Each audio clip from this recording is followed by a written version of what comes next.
प्रतीक दिल्ली में joint family के साथ रहता था, लेकिन जॉब की वजह से अपनी माँ के साथ दूसरे शहर में शिफ्ट हो जाता है, जहाँ उसकी प्रीति के साथ लव मैरिज हो जाती है, जिस पर बहू को नापसंद करते हुए उसकी माँ पूरा समय प्रीति को परेशान करने के तरीके निकालती रहती है।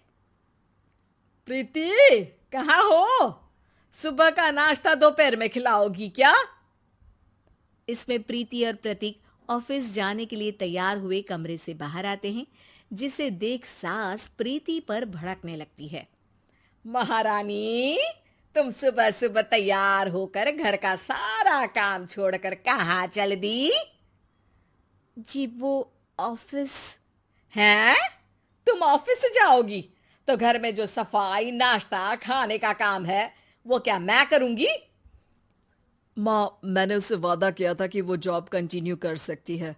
अरे वाह जी वाह, दोनों आपस में सलाह कर फैसले ले लिए।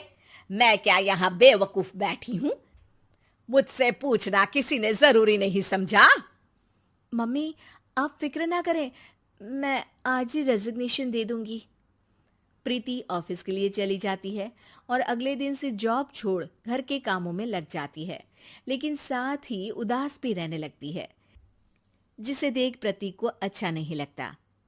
मुझे पता है तुम्हें अपनी जॉब कितनी पसंद थी। आई एम सॉरी प्रीति।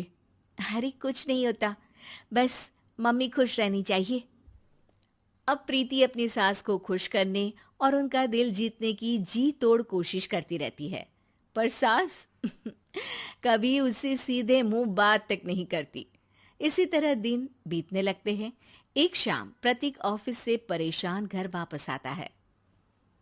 माँ, चाची का फोन आया था। दादी की तबीयत बहुत खराब है, हमें दिल्ली जाना होगा। पति की बात सुन प्रीति तो पैकिंग शुरू भी कर देती है, पर माँ वहीं बूत बनी खड़ी रह जाती है।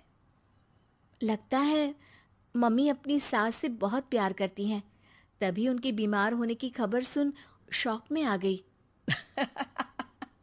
ये प्यार नहीं, परेशानी है। तुम तो ऐसे सोचो कि अब से जब तक दिल्ली में हो तुम्हारे अच्छे दिन शुरू। अच्छा, ऐसा क्या है दिल्ली में?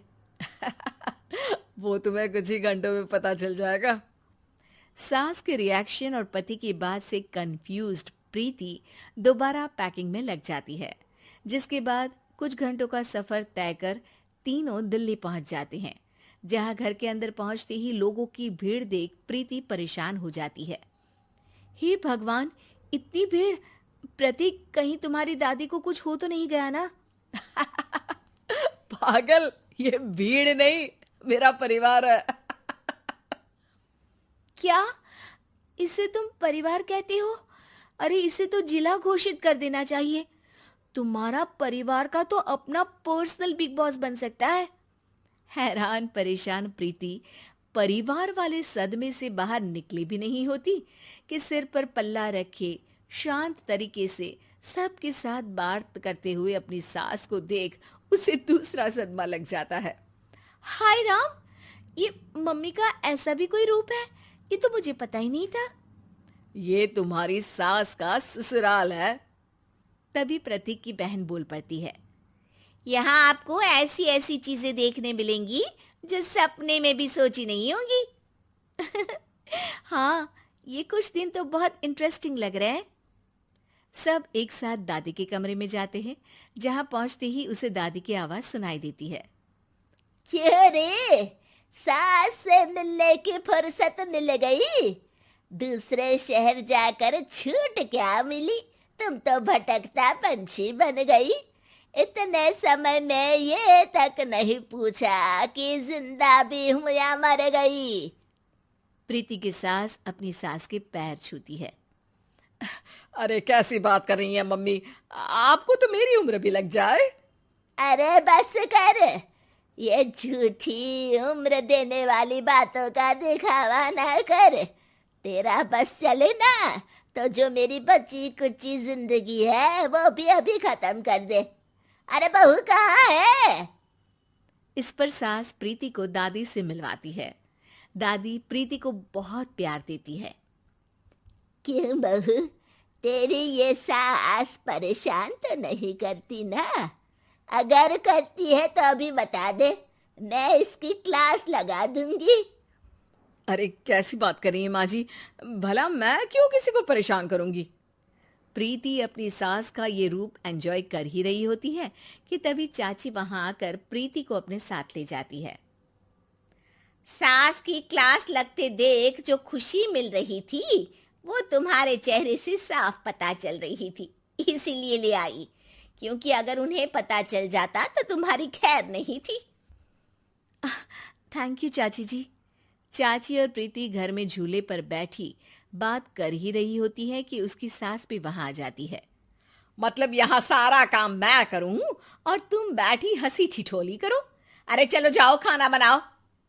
सास प्रीति को डांटकर काम करने भेज देती है, जिसे दादी देख लेती है और एक बार फिर सासू माँ की क्लास लग जाती है, जिसे पूरा परिवार मजे से खड़ा होकर देखने लगता है।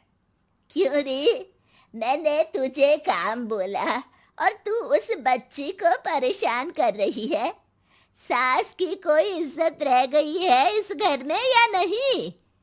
यहाँ खुद की सास होते हुए भी ज्यादा बड़ी बन रही है।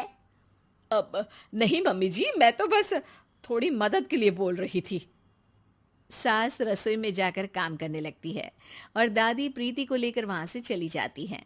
इसी तरह एक हफ्ता बीत जाता है, जिसमें दादी अपनी बहू को डर, इज्जत और प्यार का फर्क समझाती रहती है और प्रीति उसका मजा लेती है। वापस जाते हुए दादी प्रीति और उसकी सास दोनों को अपने पास बुलाती है। मेरी बहू जिद्दी और अड़ियल है, इसलिए उससे हमेशा सही काम करवाने के लिए मुझे सख्ती करनी पड़ती है। लेकिन तुम्हारी बहू अच्छी है, तेरी खुशी के लिए वो अपनी जॉब और सपने भी छोड़कर घर में बैठी है। अपनी बहू के साथ प्यार से रहो। और प्रीति, अगर अभी भी तुम्हारी सास परेशान करे ना, तो फिर तुम्हें पता चल ही गया है कि शिकायत कहाँ करनी है। जी, अपनी सास के ससुराल में उनकी सासू माँ के पास। Please like and subscribe Animated Lore.